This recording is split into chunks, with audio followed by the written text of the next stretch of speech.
Jadi itulah ya.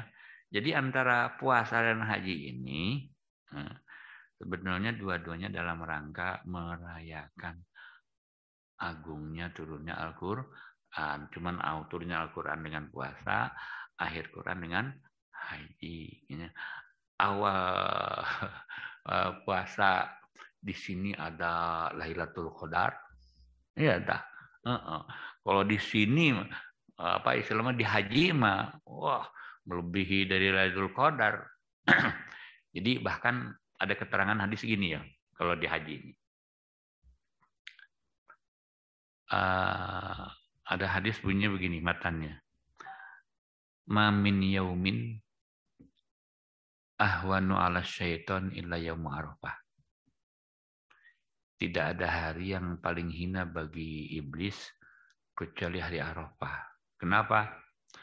Karena dia di hari Arafat itu merasa terhina. Terhinanya gimana? Pokoknya gini. Ada jemaah haji nih, usia 50 tahun. Cek si iblis teh. Aing geus ngagoda tigawitan 15 tahun sampai usia 50 tahun, udah 35 tahun aku berusaha menggoda dan dosanya udah numpuk banyak. Apalagi yang bukan yang vertikal, yang horizontal. Taunya apa? Ini bayarnya pakai duit halal, niatnya benar, kemudian dia pakai ilmu, kemudian dia tidak melakukan pelanggaran. Akhirnya haji mabrur. Pengumuman haji mabrur itu terjadi di hari Arafah. Makanya ketika seseorang diumumkan oleh Allah, oleh malaikat namanya, bahwa seseorang masuk haji mabrur. Pengumuman itu yang dengar, yang tahu cuman komunitas gaib. Termasuk iblis. Jadi yang nu didodohonya, ditunggu-tunggu oleh iblis ini, yang menjadikan dia gemetar gitu ya. Gua capek gawe nih, gua nih kerja keras 35 tahun menggoda dia, udah numpuk nih dosa-dosanya, vertikal maupun horizontal. Ini pergi haji, aduh gimana ya. Kalau itu sampai dihampuni semua, berarti kan sia-sia. Mun Sunda bilang capek gawe teu kapake kan gitu ya. Sia-sia gua nih. Makanya ketika itu diumumkan, jamaah haji ini yang namanya Tontowi Jauhari, wih mana, yang suka pakai bendo, dinyatakan mabrur, langsung iblis tuh sampai digambarkan oleh hadis itu ngambil turob itu dianukan ke wajahnya. Wah, berbagai rasa penghinaan. Hina si aing wis capek 35 tahun ngagoda si eta vertikal horizontal kabeh ditanggung ku Gusti. Aing kayak mawaladatu ummu, dia bersih seperti bayi yang baru keluar. Wah, hebat euy. Akhirnya apa? Leles si iblis, putus asa. Aing mah cadu sia. Ke balik haji aing mau ngagoda si eta deui, da percuma. Dia dikasih bebas api neraka, coba bayangin. Udah bersih dari dosa seperti bayi, dikasih hadiah bebas api neraka. Terus dijamin itu ininya ku Allah vertikal horizontalnya. Gitu. Aing hina. Kebalik ke naon. Mun cek urang masa sadu ka iblis nu lain. Anjir. Aing nu digoda ku aing kabeh diampura. Hajina mabrur. Geus aing mah goda deui dari saya mah geus puguh. Bebas api neraka dia apa digoda kurang kumaha oge nanti percuma. Dia udah dapat sertifikat bebas api neraka. Geus aing gabung ke mana kan? Pendudungan mana tanah hajinya. Aing ya gitu. Makanya suka ada berita kan orang pulang haji tahu-taunya berubah style hidupnya ya, berubah yang tadinya nggak sholat jadi senang sholat. Itu ciri-cirinya haji mabrur seperti itu. Kayak gitulah ya. Jadi ini rentetan antara puasa dan haji itu semuanya dalam rangka Al-Quran, dan Al-Quran diturunkan kan dalam rangka memuliakan manusia. Walaqad karramna bani Adam wa hamalnahum fil barri wal bahri, kan kayak gitu ya. Jadi itulah, itu baru dari sisi itunya aja ya. Bagaimana bahwa puasa ini adalah salah satu agenda dalam rangka di samping merayakan Al-Quran dalam rangka membersihkan manusia dari dosa-dosa yang nempel dalam dirinya. Cuman kalau puasa itu dosa vertikal aja, dosa horizontalnya diberesin dengan halal bihalal.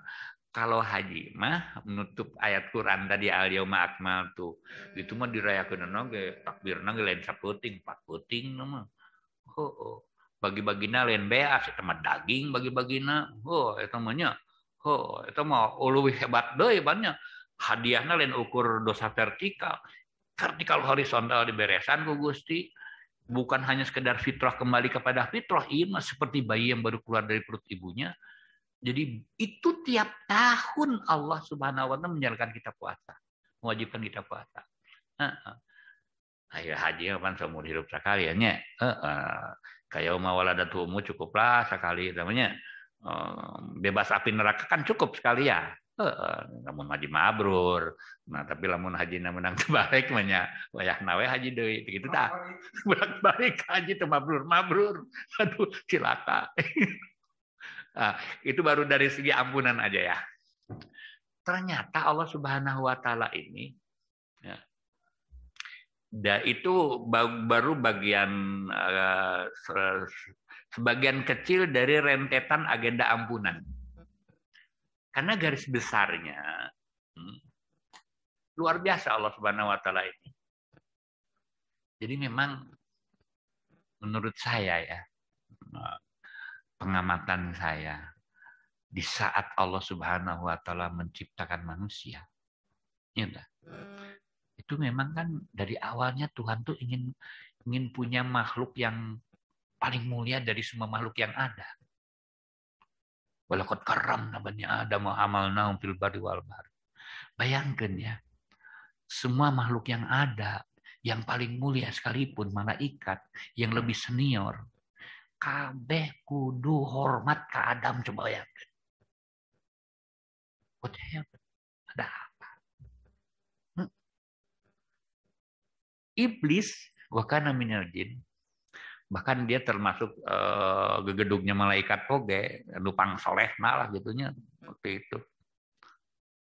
Mau sujud. Kalau saya melihatnya nggak mau sujud itu karena ada harapan siapa tahu gitunya. Jadi berpindah orang nu kudu sujud ka senior ka junior, ke junior kudu hormat ke senior kan gitu ya. Dia berharap. Ternyata enggak, gua nggak mau sujud tuh ternyata gua dilaknat habis-habisan sama Tuhan. Kan akhirnya si iblis gondok. Kayak itu kumaha Gusti teh. Nyiptakeun makhluk anyar leuwih junior ti urang teh senior kieu ge cenah. Ya gengsi lah senior kudu hormat ke junior. Gengsi lah gitu ya. Egonya kan tinggi. Taunya apa? Dengan menolak hormat itu dilaknat habis-habisan kan? Kan makanya iblis itu dendam ke umat. Dele si Adam gara-gara aing menghormat kasih lain, aing dilanat bebeakan. Kan dendamnya banget gitu sama manusia ini. Sampai-sampai iblis mah sumpah diceritakan dalam Al-Qur'an. Fa bi izzatika, demi Allah, demi keagungan Allah, la ughwiyannahum ajmain. Akan kusesatkan semua manusia illa ibadaka minhum mukhlasin. Kecuali orang-orang yang ikhlas yang nggak bisa tembus malaikat. Aduh, si iblis geus naon ya? Cek urang mah bari melak cangkeng. Deuleu si Adam di alam sawarga aing ketipu dah. Apalagi anak incunya di alam dunia. Gampang lah. Aing mah artinya sumpah gua ternyata Tuhan tuh masih bela bener. Belanya gimana coba? Menurut orang mah kieu kalau bahasa kita ya.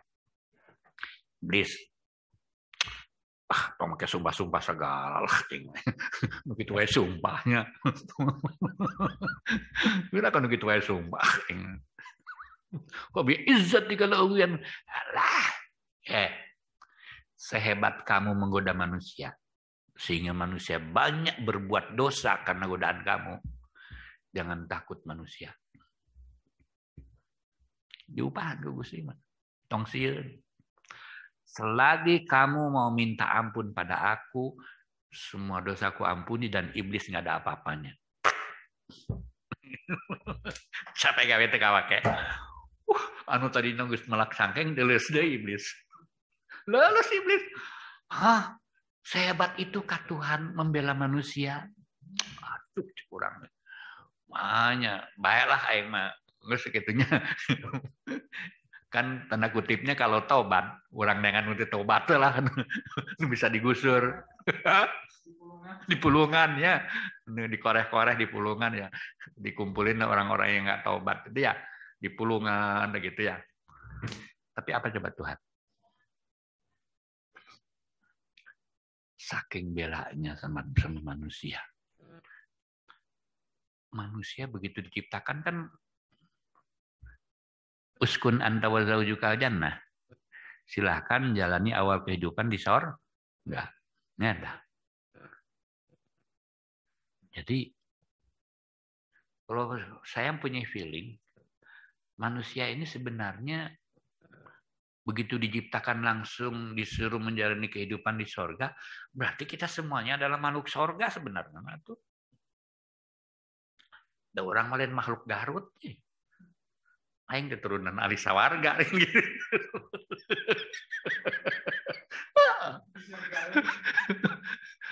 Karena ada urusan di surga sebenarnya. Aing digoreng-goreng cie patut pan ketika orang bersombong dia ya. Aing turunan Raden Anu, aing turunan Pangeran Anu. Aing turunan Habib. Ngaku na Habib aing kalakuanana wallahu alamnya. Ini orangnya lu ngebangga-banggain turun gua dijelek-jelek gini juga turun ahli surga tahu.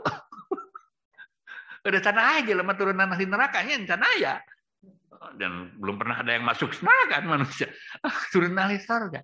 Jadi sebenarnya manusia ini dipersiapkan untuk makhluk surga orang lain makhluk duniawi. Cuman masalahnya ketika dimuliakan aya nu iri hasud dengki nu leuwih senior. Mantap kadang-kadang di lembaga itunya di organisasi itunya. Jadi lamun aya senioritas yang nggak mau hormat sama juniornya itu sarua jeung si iblis. Jadi orang fair we kompetitifnya. Ulah mentang-mentang senior itu becus nanaon mah bikin ke junior atuh. Begitu tah. Ulah ieu mau aing teh senior teh becus nanaon mah. Minggir kan gitu. Sportif atuh urang mah. Lamun aya jelema ngandolkeun kana senioritas berita becus nanaon sarua jeung si eta. Gitu ya. Nah, kita kembali lagi tadi ya. Pembelaan Allah luar biasa. Jadi ya udah gini manusia khususnya kepada umat Muhammad nih ngebelaan luar biasa. Apa coba? Kalau kamu punya niat jelek, Allah nggak akan menghitungnya sebagai sebuah poin dosa. Dan kalau niat jelek itu pun dilakukan, baru saya hitung 1. Tapi kalau kamu berniat baik, sudah kuhitung pahala. Dan kalau niat baik itu dilakukan, aku hitung minimal 10 al-hasanatu bi asri amsalihha. Minimal 10 kenapa? Karena ada yang di atas 10. Ada yang 27 kali lipat salat jamaah, ada yang 700 kali lipat. Bahkan ada beberapa riwayat yang mengatakan ibadah di Ramadan ini sama dengan 60 kali lipat ibadah di luar Ramadan. Ya. Kalau alam lah ya itu mah tingkat hadisnya saya nggak mendalam gitu ya. Tapi ada di dalam beberapa kitab. Gitu. Terus ada lagi yang dilipatkan 700 sedekah. Masalul ladzina yunfikuna amwalahum fisabilillah kamathali habbatin ambatat sab'a sanabila. Ada yang dilipatkan lagi 1000. Yang sholat Masjid Nabawi itu ada nasnya. Ada yang dilipatkan 300.000. Lailatul Qadri khairun min alfi syahr. 1000 bulan. Sebulan kan 30. 30 kali 1000, 30.000. Nah ini Ramadan ini. Kalau Anda dapat Lailatul Qadar, ibadahnya bagus di Lailatul Qadar, Anda sama dengan ibadah 83 tahun.